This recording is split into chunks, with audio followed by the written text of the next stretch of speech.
Hi friends, ನಮ್ಮ ಮನೆ ಅಡುಗೆ ಚಾನಲ್ಗೆ ಸ್ವಾಗತ. ನಾನು ನಿಮ್ಮ ಮನೆ ಮಗಳು ಸಂಗೀತ ಮಾಡುವ ನಮಸ್ಕಾರಗಳು. ಇವತ್ತು ನಾವು ಕೊಬ್ಬರಿ ಸಾಂಬಾರು ಹೇಗೆ ಮಾಡುವುದನ್ನು ತಿಳಿದುಕೊಳ್ಳೋಣ ಬನ್ನಿ. ಅದಕ್ಕೆ ಮೊದಲಿಗೆ ಬೇಕಾಗಿರೋದು ಕೊಬ್ಬರಿ, ಸಣ್ಣಗೆ ಕಟ್ಟು ಮಾಡಿ ಇಟ್ಟುಕೊಂಡಿರೋ ಕೊಬ್ಬರಿ. ಏನು ತುರಿದು ಹಾಕಬೇಕಾಗೇನಿಲ್ಲ, ಸಣ್ಣಗೆ ಪೀಸ್ ಮಾಡಿ ಇಟ್ಟುಕೊಳ್ಳೋಣ. ಅದಕ್ಕೆ ಸ್ವಲ್ಪ ಸಾಜೀರಿಗೆ, 1-1.5 ಇಂಚಷ್ಟು ಅಲ್ಲ, 4 ಏಲಕ್ಕಿ, 4 ಲವಂಗ, 1 ಇಂಚಷ್ಟು ಚಕ್ಕೆಯನ್ನು ತೆಗೆದುಕೊಳ್ಳೋಣ. 2 ಟೊಮ್ಯಾಟೊ ಅನ್ನು ಕಟ್ಟು ಮಾಡಿಕೊಂಡು ಹಾಕಿಕೊಳ್ಳೋಣ. ಸ್ವಲ್ಪ ಕೊತ್ತಂಬರಿಯನ್ನು, ಸ್ವಲ್ಪ ಟೇಸ್ಟಿಗೋಸ್ಕರ ಸ್ವಲ್ಪ ಕೊತ್ತಂಬರಿಯನ್ನು ಸ್ವಲ್ಪ ಜಾಸ್ತಿನೇ ಹಾಕಿಕೊಳ್ಳೋಣ. ಇದಕ್ಕೆ ಮೀನಾಗಿರೋದು ಕೊತ್ತಂಬರಿ ಟೇಸ್ಟಿಗೋಸ್ಕರ ಜಾಸ್ತಿನೇ ಹಾಕಿಕೊಳ್ಳೋಣ. ಸ್ವಲ್ಪ ಅಲ್ಲ ಹಾಕಿಕೊಳ್ಳೋಣ ಬನ್ನಿ. ಸಾಜೀರಿಗೆ, ಚಕ್ಕೆ, 4 ಏಲಕ್ಕಿ, 4 ಲವಂಗ, ಅಷ್ಟೇ ಸಾಕು. ಮಸಾಲೆ ಜಾಸ್ತಿ ಏನೂ ಬೇಡ. ಯಾವುದೇ ಮಸಾಲ ಪ್ಯಾಕೆಟ್ ಅವನ್ನೆಲ್ಲ ಹಾಕೋದು ಬೇಡ, ಮನೆಯಲ್ಲೇ ಮಾಡಿಕೊಂಡು ಹಾಕಿಕೊಳ್ಳೋಣ ಸಾಕು. 2 ಟೊಮ್ಯಾಟೊವನ್ನು ಕಟ್ ಮಾಡಿಕೊಂಡು ಹಾಕಿಕೊಳ್ಳೋಣ. ಒಣಗೇನು ಸಣ್ಣಗೇನು ಹೆಚ್ಚಬೇಕಾಗೇನಿಲ್ಲ, ನಡೀತದೆ. 1 ಟೊಮ್ಯಾಟೊವನ್ನು 4 ಭಾಗ ಮಾಡಿ ಹಾಕಿಕೊಳ್ಳೋಣ. ಹೀಗೆ 4 ಭಾಗ ಮಾಡಿ ಹಾಕಿಕೊಂಡು ಇದನ್ನು ಮಿಕ್ಸಿ ಮಾಡಿಕೊಂಡು ಬರೋಣ. ಫ್ರೆಂಡ್ಸ್, ಮಸಾಲ ಎಷ್ಟು ಕಡಿಮೆ ತಿಂತೀವಿ ಅಷ್ಟು ಆರೋಗ್ಯಕ್ಕೆ ಒಳ್ಳೆಯದು. ನೋಡಿ, ಚೆನ್ನಾಗಿ ಆಗಿದೆ. ಗ್ರೈಂಡ್ ಮಾಡಿಕೊಂಡು ಬರೋಣ. ನೋಡಿ, ಪೇಸ್ಟ್ ಆಗಿದೆ. ಈಗ ಪಾತ್ರೆಯನ್ನು ಇಟ್ಟುಕೊಳ್ಳೋಣ. ನಂತರ ಇದಕ್ಕೆ ಸ್ವಲ್ಪ ಎಣ್ಣೆ ಜಾಸ್ತಿ ಬೇಕಾಗ್ತದೆ. ಜಾಸ್ತಿ ಅಂದರೆ 3 to 4 ಸ್ಪೂನ್ ಎಣ್ಣೆ ಬೇಕಾಗ್ತದೆ. ಗ್ಯಾಸ್ ಆನ್ ಮಾಡಿಕೊಂಡು ಪಾತ್ರೆಯನ್ನು ಇಟ್ಟುಕೊಂಡು ಎಣ್ಣೆಯನ್ನು ಹಾಕಿಕೊಂಡು ಎಣ್ಣೆಯನ್ನು ಸ್ವಲ್ಪ ಕಾಯಲಿಕ್ಕೆ ಬಿಡೋಣ. ಕಾಯಲಿಕ್ಕೆ ಬಿಟ್ಟು ಜಜ್ಜಿದ ಬೆಳ್ಳುಳ್ಳಿ ಮತ್ತು ಈರುಳ್ಳಿಯನ್ನು ತೆಗೆದುಕೊಳ್ಳೋಣ. ಎಣ್ಣೆ ಕಾದ ನಂತರ ಇದಕ್ಕೆ ಸಾಸಿವೆ ಜೀರಿಗೆ ಅದೇನೂ ಬೇಡ, ಡೈರೆಕ್ಟ್ ಬೆಳ್ಳುಳ್ಳಿ ಹಾಕಿಕೊಳ್ಳೋಣ. ಸ್ವಲ್ಪ ನೋಡಿ, ಚೆನ್ನಾಗಿ ಕಾದಿದೆ ಎಣ್ಣೆ. ಹಾಕಿದ ಕೂಡಲೇ ಎಲ್ಲ ಫ್ರೈ ಆಗಿ ಸ್ಟಾರ್ಟ್ ಆಗಿಬಿಡುತ್ತೆ. ನಂತರ ಈರುಳ್ಳಿಯನ್ನು ಹಾಕಿಕೊಳ್ಳೋಣ. ಹೈ ಫ್ಲೇಮ್ ಇಟ್ಕೊಂಡು ಈರುಳ್ಳಿಯನ್ನು ಹಾಕಿಕೊಳ್ಳೋಣ. ಈರುಳ್ಳಿಯನ್ನು ಸ್ವಲ್ಪ ಗೋಲ್ಡನ್ ಕಲರ್ ಬರಬೇಕದು, ಕೆಂಪಗಾಗಬೇಕು ಈರುಳ್ಳಿ. ಚೆನ್ನಾಗಿ ಆಗಿದೆ. ಚೆನ್ನಾಗಿ ಎಣ್ಣೆ ಕಾದಿದೆಯಲ್ಲ, ಸ್ಮೆಲ್ ಚೆನ್ನಾಗಿ ಬರ್ತಾಯಿದೆ. ಈರುಳ್ಳಿದು ಬೆಳ್ಳುಳ್ಳಿದು ಚೆನ್ನಾಗಿ ಸ್ಮೆಲ್ ಬರ್ತಾಯಿದೆ.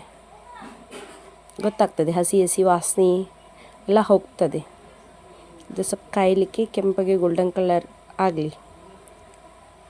ಆದ ನಂತರ ಸ್ವಲ್ಪ ಅರಿಶಿಣವನ್ನು ಹಾಕಿಕೊಳ್ಳೋಣ. ಇವಾಗ 1-1.5 ಸ್ಪೂನಷ್ಟು ಅರಿಶಿಣ ಹಾಕಿಕೊಳ್ಳೋಣ. ಹಾಕಿಕೊಂಡು ನಂತರ ಅಚ್ಚ ಖಾರದ ಪುಡಿ, ಇದನ್ನು ಮನೆಯಲ್ಲೇ ಮಾಡಿಸಿರ್ತೀವಿ. ನಿಮ್ಮ ಅನುಗುಣವಾಗಿ ಹಾಕಿಕೊಳ್ಳಿ. ನಿಮ್ಮದು ಖಾರದ ಪುಡಿ ಎಷ್ಟು ಬೇಕೋ ಜನದ ಮೇಲೆ ಡಿಪೆಂಡ್ ಆಗ್ತದೆ. ನಮ್ಮ ಮನೆಯಲ್ಲಿ ಸ್ವಲ್ಪ ಜಾಸ್ತಿ ಜನ ಇರೋದು ನಾವು, 4 to 5 ಸ್ಪೂನ್ ಬೇಕಾಗ್ತದೆ ನಮಗೆ ಖಾರದ ಪುಡಿ. ಸ್ವಲ್ಪ ಈ ಕಡೆ ಉತ್ತರ ಕರ್ನಾಟಕ ಮಂದಿ ಸ್ವಲ್ಪ ಖಾರ ಜಾಸ್ತಿ ತಿನ್ನೋದು. ನೋಡಿ, ಗ್ಯಾಸ್ ಆಫ್ ಮಾಡಿಕೊಂಡು ನಾನು ಖಾರದ ಪುಡಿ ಹಾಕಿಕೊಂಡು ಫ್ರೈ ಎಲ್ಲ ಪೂರ್ತಿ ಎಣ್ಣೆ ಜೊತೆ ಮಿಕ್ಸ್ ಆಗೋವರೆಗೆ ಮಾಡಿಕೊಂಡು ಈಗ ಗ್ಯಾಸ್ ಆನ್ ಮಾಡಿಕೊಳ್ಳೋಣ. ನೋಡಿ, ಗ್ಯಾಸ್ ಆನ್ ಮಾಡಿಕೊಂಡೆ. ನಾನು ಲೋ ಫ್ಲೇಮ್ನಲ್ಲೇ ಇಟ್ಕೊಂಡು ಇದು ಮಾಡ್ತಾಯಿದ್ದೀನಿ. ಹೈ ಫ್ಲೇಮ್ ಇಟ್ಕೋಬೇಡಿ, ಯಾಕಂದರೆ ಅರಿಶಿಣ ಪುಡಿ ಎಣ್ಣೆಯೊಳಗೆ ಹಾಕಿದೆಯಲ್ಲ, ಅದು ಸೀದೋಗ್ಬಿಡ್ತದೆ, ಬೇಗ ಸೀದೋಗ್ಬಿಡ್ತದೆ ಖಾರದ ಪುಡಿ. ಲೋ ಫ್ಲೇಮ್ನಲ್ಲೇ ಇರಲಿ ಒಂದು ಸ್ವಲ್ಪ. ನೋಡಿ, ಎಲ್ಲ ಬಬಲ್ಸ್ ಹಿಂಗೆ ಬರಬೇಕದು ಮೇಲೆ, ಅಂದರೆ ಹಸಿ ಸ್ಮೆಲ್ ಹೋಗ್ತಾಯಿದೆ. ಚೆನ್ನಾಗಿ ಹೀರ್ಕೊತದೆ ಬೆಳ್ಳುಳ್ಳಿ ಒಳಗೆ ಖಾರದ ಪುಡಿ ಎಲ್ಲ. ಮಧ್ಯೆ ಬರ್ತಾಯಿದೆ ಎಲ್ಲ, ಚೆನ್ನಾಗಿ ಆಗ್ತದೆ ಅದು ಟೇಸ್ಟ್ ಮಧ್ಯೆಯಲ್ಲಿ.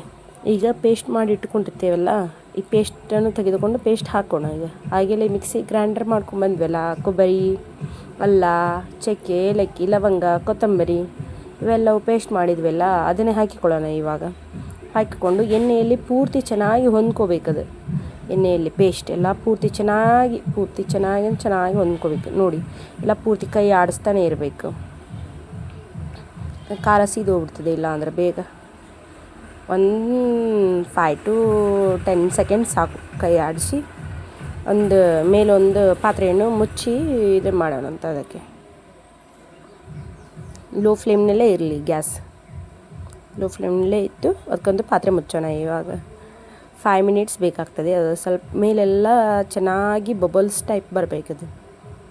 ನೋಡಿ ಚೆನ್ನಾಗಾಗಿದೆ ನೋಡಿ, ಎಲ್ಲ ಹೆಂಗೆ ಬರ್ತಾಯಿದೆ ನೋಡಿ, ಹೆಂಗೆ ಪೂರ್ತಿ ವಾವ್ ಸ್ಮೆಲ್ ಕೊಬ್ಬರಿದು ಚೆನ್ನಾಗಿ ಮಸಾಲೆ ಸ್ಮೆಲ್ ಇಡೀ ಮನೆ ಪೂರ್ತಿ ಅದೇ ಸ್ಪ್ರೆಡ್ ಆಗ್ತದೆ. ಸಾಂಬಾರು ಅವತ್ತೆ ಮಾಡಿದರೆ ಸಾಕು 3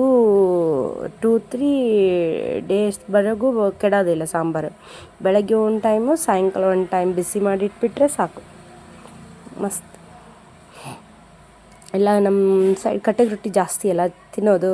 ಕಟಕ್ ರೊಟ್ಟಿ ಒಳಗಡೆ ಸಾಂಬಾರಿದ್ದರೆ ಸಾಕು, ಬೇಳೆ ಸಾಂಬಾರಾಯ್ತು, ಇದು ಕೊಬ್ಬರಿ ಸಾಂಬಾರಾಯ್ತು, ಚೆನ್ನಾಗಿ ಮೇಲೆ ರೊಟ್ಟಿ ಮೇಲೆ ಹಾಕ್ಕೊಂಡು ಉಳ್ಳಾಗಡ್ಡಿ ಇಟ್ಕೊಂಡು ತಿನ್ನೋಕ್ಕೆ ಮಸ್ತ್. ನೋಡಿ ಫ್ರೆಂಡ್ಸ್, ಇಲ್ಲಿ ಎಲ್ಲ ಹೆಂಗೆ ಬಬಲ್ಸ್ ಬರ್ತಾಯಿದೆ, ಹಾಗೆಲ್ಲ ಬಬಲ್ಸ್ ಬರಬೇಕು, ಸ್ಮೆಲ್ಲೆಲ್ಲ ಹೋಗ್ತೈತದು ಹಂಗಂದರೆ. ಅದಕ್ಕೆ ನೀರು ಹಾಕಿಕೊಳ್ಳೋಣ. ನೀರು ಹಾಕಿಕೊಂಡು ನಿಮ್ಗೆ ಎಷ್ಟು ಬೇಕೋ ಅಷ್ಟು.